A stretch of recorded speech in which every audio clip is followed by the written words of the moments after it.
Hello student, math magician में आपका स्वागत है।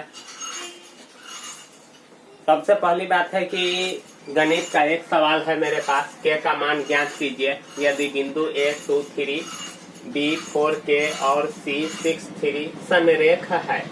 तो यहाँ के का मान ज्ञात करना है। तो ये जो आप सवाल देख रहे हैं, यह सवाल मैट्रिक बोर्ड परीक्षा में 2 नंबर में पूछा जाता है। 2 नंबर में पूछा जाता है, इसीलिए ऐसे ऐसे सवालों को जानकारी रखना बेहद जरूरी है। बहुत ही इम्पोर्टेंट क्वेश्चन है और ऐसा सवाल बार बार पूछा जाता है और पिछले साल में यह कई बार क्वेश्चन पूछा है। इसीलिए स्टूडेंट मेरे वीडियो को अंत तक ले देखिएगा, निश्चित है समझ में आएगा।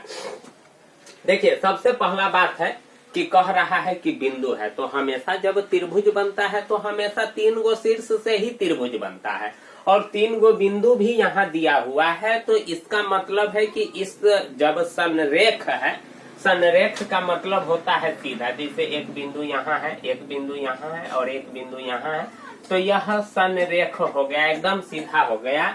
तो देखिए, इस तीनों बिंदु से जो भी त्रिभुज बना उसका एरिया 0 है, कुछ नहीं है। इसीलिए आपको त्रिभुज नहीं दिखाई पड़ रहा है। अगर थोड़ा भी एरिया रहता तो निश्चित है कि त्रिभुज आपको दिखाई पड़ता। तो सबसे पहली बात है कि ऐसे ऐसे सवालों को हल करने के लिए फार्मूला का यूज किया जाता है। त्रिभुज का क्षेत्रफल बराबर 1/2 into x1 into y2 minus y3 into plus x2 into y3 minus y1 into plus x3 minus y1 minus y2। तो अब यहाँ आप देख रहे हैं कि x1 x2 x3 y1 y2 y3 ये सब कहाँ से आएगा? तो स्टूडेंट यह सब सवाल में से ही आएगा।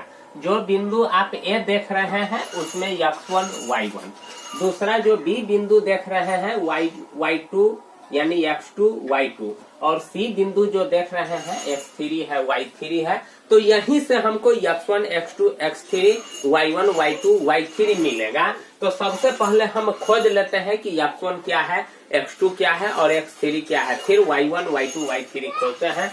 तो सबसे पहले हम x1 देख रहे हैं, मेरा कितना है, तो x1 वाला A वाला बिंदु में मिलेगा, यानी पहला जो बिंदु होगा तो x1 मेरा 2 है और उसके बाद y1 कितना है तो 3 है। अब दूसरा का जो निर्देशांक है उसमें से हमको x2 मिलेगा, तो x2 मेरा 4 हो गया और y2 मेरा यहाँ k है तो k होगा। उसके बाद C में से x3 बराबर 6 है और y3 बराबर 3 है। तो x1 x2 x3 y1 y2 y3 हमको मिल चुका है। अब यही डाटा सब जहाँ जहाँ x1 x2 x3 है, y1 y2 y3 है, वहाँ हम उसका मान रख देंगे और उसको सॉल्व कर देंगे। ठीक है, तो हम वही काम करते हैं। तो सबसे पहले क्या करते हैं कि रखते हैं, यहाँ लिखते हैं कि चूंकि तीनों बिंदु, यहाँ लिखते हैं कि चूंकि तीनों बिंदु संरेख है, तीनों बिंदु संरेख है, इसीलिए त्रिभुज का क्षेत्रफल 0 होगा। त्रिभुज का क्षेत्रफल 0 होगा। तो यहाँ हम क्या करते हैं, अब हम चढ़ाते हैं।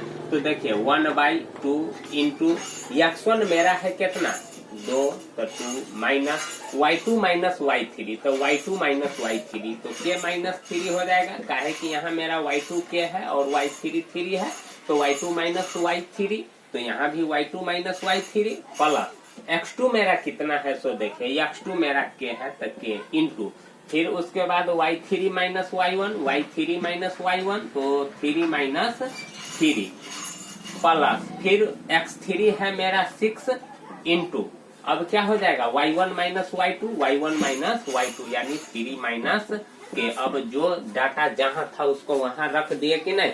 अब इसको अच्छा से हम हल कर देंगे। तो सबसे पहले यहाँ देख रहे हैं कि छोटी कोष्ठ है, बड़ी कोष्ठ है। तो सबसे पहले तो आप जानते हैं कि छोटी कोष्ठ का काम होता है, तो छोटे बराबर में 0 हो जाएगा।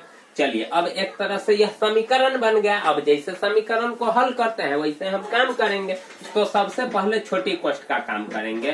तो 1/2 इंटू क्या हो जाएगा 2 यहाँ तो घटने वाला है नहीं, k माइनस 3 प्लस यहाँ 3 में से 3 जाएगा तो क्या हो जाएगा k इंटू 0। यहाँ हम हमेशा गुना के जगह पर डॉट का प्रयोग करते हैं।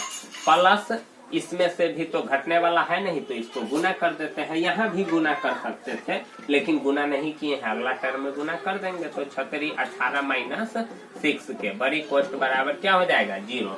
अब हम उसको और आगे बढ़ाते हैं, 1/2 को उधर ले जाते हैं तो गुना है, काहे कि पूरे में है इसीलिए हम 1/2 को ले जा रहे हैं। अगर अलग अलग टर्म रहता तब हम नहीं ले जाते। तो यहाँ पूरे में 1/2 से गुना है इसीलिए 1/2 को उधर ले जाएंगे। तो किसी संख्या में 0 से भाग होता है तो 0 ही ना होता है, इसीलिए इधर आएगा तो 0 हो जाएगा। चलिए ठीक है, अब आगे हम बढ़ाते हैं। तो देखिए यहाँ गुना कर देते हैं, तो 2k माइनस 2 तिहाई 6 यानी 2 3 जा 6 होता है। यहाँ k से 0 में गुना होगा तो 0 यह टर्म में हट जाएगा और प्लस 18 माइनस 6 के बराबर 0। का है कि यह 1/2 इधर आया है तो भाग हुआ है तो 0 हो गया है। अब इसको आगे हम बढ़ाते हैं। तो देखिए k वाला को एक साथ या तो जोड़ेंगे नहीं तो घटाएंगे। तो सबसे पहले क्या हो जाएगा, यहाँ देखिए कि 2k minus 6k minus 6 plus 18 बराबर 0। तो क्या हो जाएगा -4 यानी 6 में से 2 जाएगा तो -4k और प्लस 12 बराबर क्या हो जाएगा 0। अब हम क्या करते हैं कि 12 को उस साइड ले जाते हैं। यहाँ क्या हुआ है कि प्लस था माइनस था तो घटा है, 12 में से छोटा घटता है। तो 12 मेरा 18 था, 18 का चिन्ह प्लस था इसीलिए प्लस लिख दिए हैं।